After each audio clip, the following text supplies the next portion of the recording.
சிக்கனில் எவ்வளோ வெரைட்டி செஞ்சு சாப்பிடுவோங்க. ஆனால் இந்த தண்ணி குழம்ப அடிச்சுக்க வாய்ப்பே இல்லைங்க. அவ்வளோ டேஸ்ட்டாக அவ்வளோ சூப்பராக இருக்கும். தண்ணியாக தாங்க இருக்கும், ஆனால் அவ்வளோ அருமையாக இருக்கும். இந்த சிக்கன் குழம்ப நீங்கள் இட்லி, தோசை, சப்பாத்தி, சாதம், அப்புறம் இந்த கீ ரைஸ்க்கெல்லாம் சூப்பராக சாப்பிடலாம். வாங்க இதை எப்படி செய்கிறதுன்னு பார்ப்போம். ஸோ இதுக்கு தேவையான ஸ்பைசஸ் நான் ஃபஸ்ட்டு எடுத்துருக்கிறேன். அதுக்கப்புறம் சில்லிஸு, அப்புறம் ginger garlic paste, coriander leaves, curd and mint, onion and tomato. என்ன இன்றைக்கி இவ்வளோ ஜாம் ஆகுதுன்னு தெரியல. சரி வாங்க, அது வந்து டொமேட்டோ தான். அப்புறமா வந்து ஆனியன் அண்ட் டொமேட்டோஸ் எடுத்திருக்கேன் இல்லையா.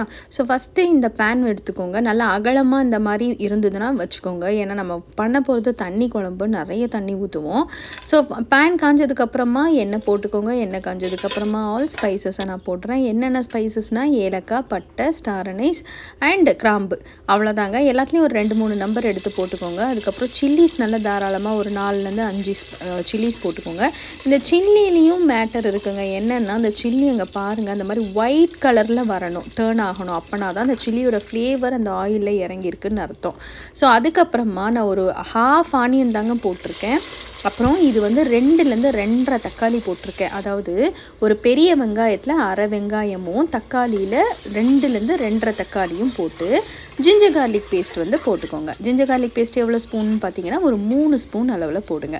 போட்டு நல்லா வதங்கினதுக்கப்புறமா இந்த மாதிரி நல்லா க்ளீன் பண்ணி வச்சுருக்க சிக்கனை, நல்லா ஒரு 1/2 kg சிக்கன் இருக்கும். இது நல்ல எலும்பும் தோலும், அதுக்கப்புறமா நல்ல கொஞ்சம் கறியும் இருக்கிறதா பார்த்து போட்டுக்கோங்க.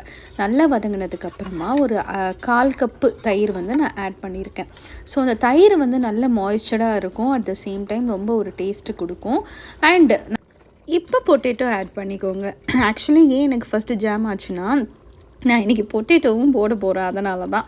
ஸோ பொட்டேட்டோ வந்து நல்லா ஒரு 1 பாதியமாக வெட்டி போட்டதுக்கப்புறமா நல்லா வதங்கட்டும். நெக்ஸ்ட்டு வந்து பாருங்கள், மசாலா நம்ம வீட்டில் குழம்புக்கெலாம் யூஸ் பண்ணுவோம் இல்லையா, குழம்பு மசாலான்னு சொல்லுவோம் இல்லையா, அதை போட்டுட்டு நல்லா தாராளமாக தண்ணி ஊற்றிட்டு தேவையான அளவுக்கு உப்பு போட்டுக்கோங்க.